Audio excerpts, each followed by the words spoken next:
Have you ever wondered why God sometimes changes a person's situation only after changing their identity first? Many people read Isaiah 62 and see only a promise about Jerusalem, but hidden inside this chapter is a powerful message about how God removes labels of shame and replaces them with a name connected to His love, purpose, and favor. The truth is, some people are living under names they were never meant to carry, rejected, forgotten, defeated, or too far gone. But what if God's perspective about your life is completely different from the way you see yourself?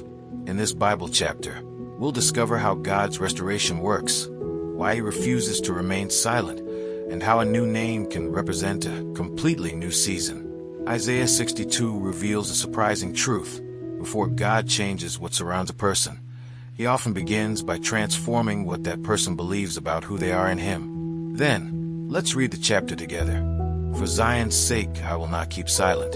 For Jerusalem's sake I will not remain quiet, till her vindication shines out like the dawn, her salvation like a blazing torch. The nations will see your vindication, and all kings your glory. You will be called by a new name, that the mouth of the Lord will bestow. You will be a crown of splendor in the Lord's hand, a royal diadem in the hand of your God. No longer will they call you deserted, or name your land desolate, but you will be called Hephzibah, and your land Beulah, for the Lord will take delight in you, and your land will be married. As a young man marries a young woman, so will your builder marry you. As a bridegroom rejoices over his bride, so will your God rejoice over you. I have posted watchmen on your walls, Jerusalem. They will never be silent day or night. You who call on the Lord, give yourselves no rest, and give Him no rest till He establishes Jerusalem and makes her the praise of the earth. The Lord has sworn by His right hand and by His mighty arm, never again will I give your grain as food for your enemies, and never again will foreigners drink the new wine for which you have toiled, but those who harvest it will eat it and praise the Lord, and those who gather the grapes will drink it in the courts of my sanctuary. Pass through the gates. Prepare the way for the people. Build up the highway. Remove the stones. Raise a banner for the nations. The Lord has made proclamation to the ends of the earth. Say to daughter Zion, see, your Savior comes. See, His reward is with Him, and His recompense accompanies Him. They will be called the holy people, the redeemed of the Lord, and you will be called sought after, the city no longer deserted. Let's say a quick prayer to thank the Lord for His mercy. Father, thank You for speaking to our hearts through this study of Your Word. Thank You for reminding us that You are God who restores, renews, and gives us a new identity when the world tries to define us by our mistakes or our struggles. Lord, help us not only to learn these truths, but to live them every day. Teach us to see ourselves through Your eyes, to trust Your promises even when we are waiting, and to remember that Your timing is always perfect. Give us the faith to keep praying, the patience to keep believing, and the courage to walk in the purpose You have prepared for us.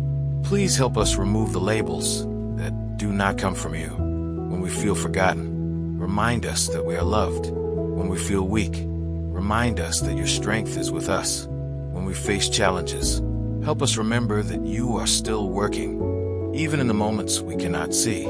Thank You for the lessons from Isaiah 62 and for showing us that our story is not defined by our past, but by Your faithfulness. Guide our thoughts, our words, and our actions so that our lives can reflect Your love and bring hope to the people around us. In Jesus' name, amen. As we finish this journey through Isaiah 62, the invitation is clear.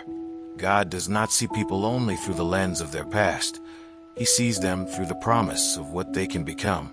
The Bible shows that the same God who promised to give Zion a new name is still restoring identities, healing hearts, and calling people into a deeper relationship with Him today. The question each person needs to ask is this: what name have they been carrying that God never gave them? Have they been allowing past mistakes, disappointments, or the opinions of others to define their future? Isaiah 62 reminds everyone that God's voice is stronger than every accusation, and His promises are greater than every temporary struggle. Now is the moment to apply this knowledge. Instead of accepting fear, rejection, or discouragement as a permanent identity.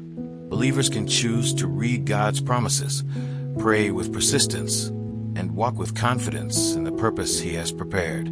Just as the watchman in Isaiah 62 remained faithful, every person is invited to remain spiritually awake and trust that God is still working, even when the process seems slow.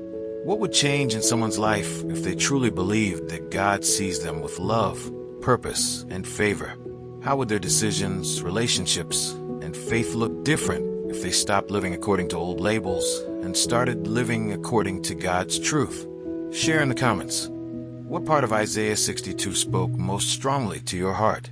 What is one area of your life where you need to trust God's restoration process? And if this Bible study helped you understand this chapter in a deeper way, subscribe to the channel and turn on notifications so you can continue learning, growing, and discovering the powerful messages found throughout the Bible chapters.